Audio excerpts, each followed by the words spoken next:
welcome back to ICO Review with another weekly wrap-up. First of all, a little bit of housekeeping about the Bitcoin and Blockchain Forum happening on the 12th and 13th of May at the Sydney Showgrounds. So the first video I did talking about the event was a little bit rambly, perhaps, so I just want to take a moment to give you a nice, brief rundown of what is happening in the next 12 or so days. A quick event overview.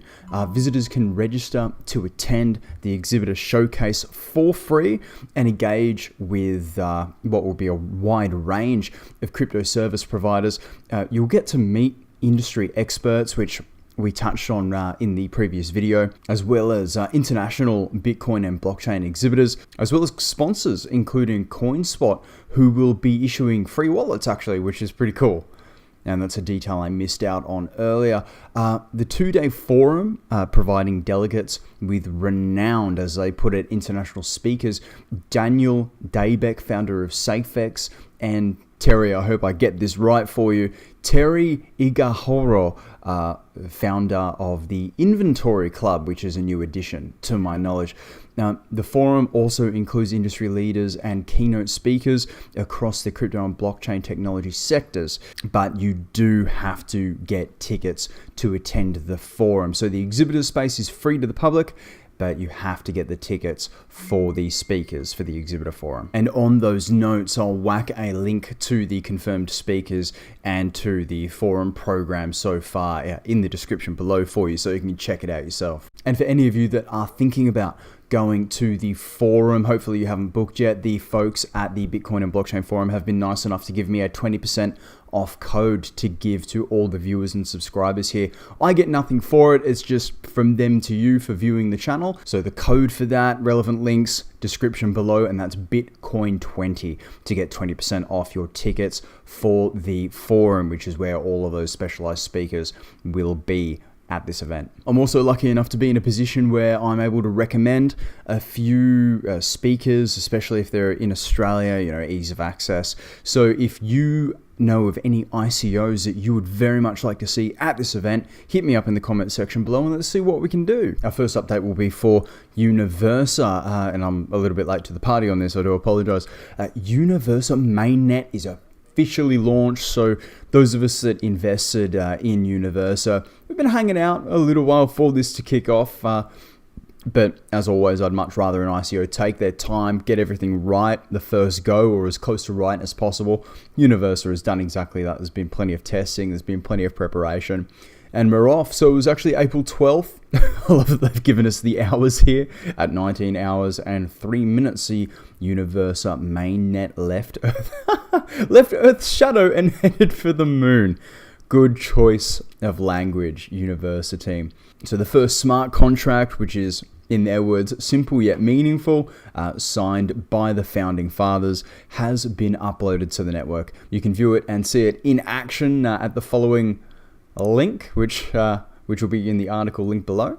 And in their words, the launch of the Universa Mainnet distributed blockchain is a huge step ahead for the industry. Now there is a public accessible blockchain where developers of distributed application can use more than 20,000 transactions per second, which I think still holds up pretty well in the blockchain space, which allows them to easily create and transfer tokens simultaneously with signed documents and implement any functionality from smart money to a universal passport of a citizen of the planet. Nevertheless, in their words, it has just begun. It will take another 2 to 3 months to finalize and release basic smart contracts that will manage the decentralized network. The Universa team will do everything to make their blockchain not just the fastest, but also the most convenient to use from anywhere on planet Earth. But I'll end it there. If you want to read the rest of this article, it'll be in the description below. It's just nice to follow along with Universa. Yes, it had the John McCarthy hype. Originally, I think it was the first ICO that John McCarthy actually advised for. Before he was labeled as a bit of an ICO shill in the end. I personally, anyway, have really been anticipating Universa, and it's good to see things ticking along at a steady pace. And then going over to Sunex, which we covered about a week ago, I think it was, there was a part of the white paper that I missed that might be of interest to some of you. So it's a kind of a gamification methodology behind the token incentivization once you're operating on the platform. So accruing Sunex beyond the token sale has been gamified to increase interactive engagement with the platform.